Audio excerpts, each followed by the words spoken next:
You mentioned tonight that with the downturn in the economy, we've lost some foundations. With the economy the way it is, does that make you feel even more of an obligation to get out and get involved? Yes.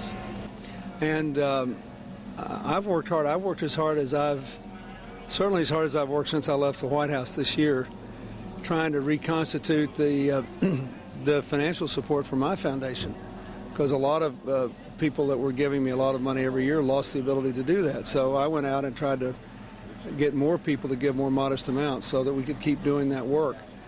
But I think that when people are in trouble, that's when you need to do it more.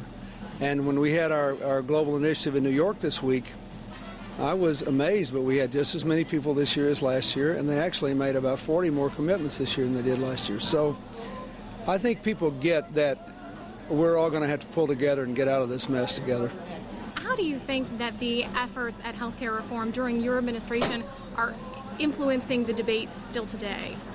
Well, I think many of the same problems exist, but they're worse today. That is, when I was president, we were spending 4% more of our income than any other country on health care, and we had almost 40 million people without insurance. Now we're spending 6% more on health care than any other country, and we have 46 million without insurance.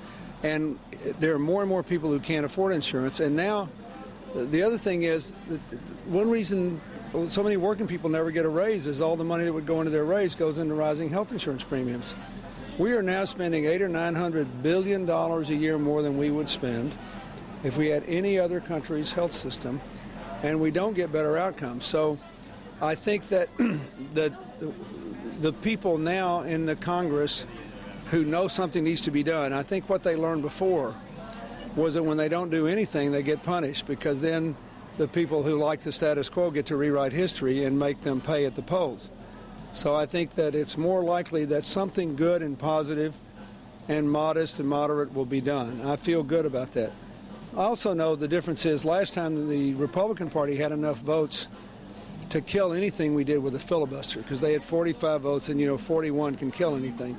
This time, I think it's unlikely that the filibuster will kill this. I think in the end, we'll get together, we'll have some bipartisan support, and we'll do something that makes sense. That's what I hope and pray will happen.